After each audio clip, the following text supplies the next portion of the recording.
A group of investors who injected 388 million shillings into the proposed Nairobi Jeevanjee Bachelors Estate in Ngara have expressed fear of losing their hard-earned cash. 7 years later, the day they hoped to move into their new homes is still nowhere in sight, even as the contractor and the Nairobi City County government assure them that the first occupants will begin moving in from February 2026. But this is not the first time they have heard such promises. Some investors now suspect they may be getting conned and are calling for the head of state's intervention. NTV's Laban Shaban reports. In February 2018, the Nairobi City County government announced the construction of 1,800 affordable housing units at the Nairobi Bachelors Jeevanjee Estate in Ngara, Nairobi. The project, expected to be completed within 2 years, will be fully developed by Jabavu Village Limited, with the county providing land and the units sold. The county will get 30% of the units that are being developed, and then the developer has 70%, which he will be able to dispose and recover his resources. 200 members of Takwa Savings and Credit Cooperative have since paid 387,500,000 shillings to the developer. This disbursement is 67% of the whole amount required to secure the homes fully.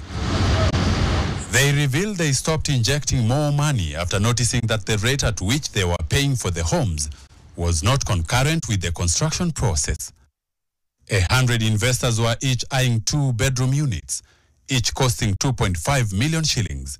The other 100 homeowners set their sights on another 100 3-bedroom homes, sold at 3.5 million shillings. They told NTV that they were determined to pay up to 600 million shillings only if the developers' milestones match their commitment. According to the agreement, the handover will be by 15th December 2022, with the developer expected to leave the site on or before 31st October 2022. Sasa matumaini ya wale wachache ambao wanajuana ni kama kila wakati inaendelea kudidimia, na tunajiuliza kila wakati, je, itakuwa ni swala ambalo tutasahau, taliweka katika kaburi la sahau, tuseme pesa zetu ni kama zimepotea hivyo, ama tutasema kuwa tutaendelea kupigana miaka, au sijui, wengine tayari walishaaga dunia. Their dream still feels far off, even as construction continues, because the project stalled for years after the old buildings were demolished, and about 80 former residents moved out in 2018 to pave the way. These residents are also set to receive part of the county's allocated units. The county government has acknowledged the long delay in handover and occupancy, but breathes hope that in the new year, the long wait will be over. Now the developer is back on site with his contractor. In fact, end of January 2026, 2 blocks, block 3 and 4, will be ready for occupation. The full project, end of June 2027, the full project. That means the market units and the other units will be complete and ready to be given to their owners. A visit to the site revealed visible progress, yet members of Takwa Sacco feel left behind. To them, the authorities' assurances amount to empty promises, and only if tangible results will restore their trust. They are now calling on the president to intervene. So many families have been broken due to this project. So many buildings, so many properties has been auctioned because of the loans that have been attached to this project. So we are appealing. Given a time, this thing will become a time bomb. We are afraid.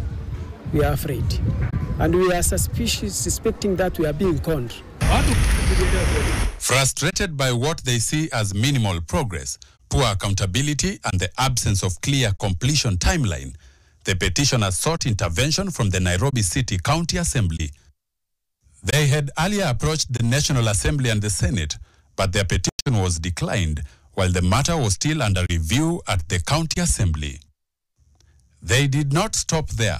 They also wrote to the Affordable Housing Board under the Ministry of Lands, Public Works, Housing and Urban Development in search of a resolution. At one point in what Takwa Sacco members describe as a rare communication from Jabavu, the letter dated 1st March 2023 attributes the delay in completing the project to factors beyond the developer's control. It cites COVID-19 lockdowns, global material shortages and price spikes, Kenya's reliance on imported construction inputs, and the added impact of the Russian-Ukraine war, particularly the doubling of steel prices.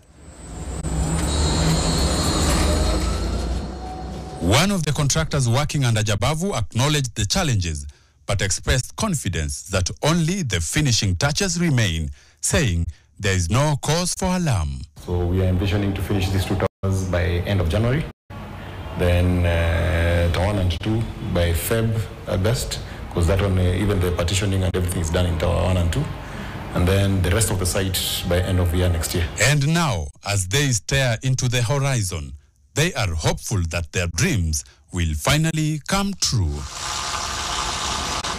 Laban Shaban, NTV.